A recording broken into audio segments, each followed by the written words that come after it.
Introducing D3LIVER, a student-led startup focused on delivering consistency and driving sustainability by providing a comprehensive recycling service that eliminates the financial burden and environmental impact created by 3D printed waste. Our compact pelletizer can process filament diameters of 1.75 and 2.85 millimeters with a user-friendly interface. It was designed to be easily assembled and serviced, where all parts can be accessed by removing only one panel from the outer assembly. The pelletizer produces consistent pellets ranging from 3 to 4 millimeters of length at a rate of 0.275 kilograms an hour. All moving components and pinch points are physically covered, and a two-part safety system has been implemented.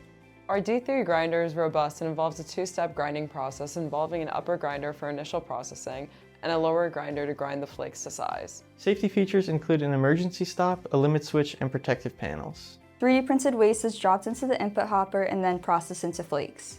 The resulting flakes are output to a sifter with an incorporated mesh, allowing for easy separation between usable flakes and materials for reprocessing. Custom parts were designed with manufacturing in mind and made on a manual mill or sent to job shops. Many parts are 3D printed or found off the shelf to decrease manufacturing time. D3LIVER's subscription service performs all parts of the 3D print recycling process in-house, allowing the customer to be environmentally conscious without spending significantly more money or time. We are D3LIVER, delivering consistency, driving sustainability.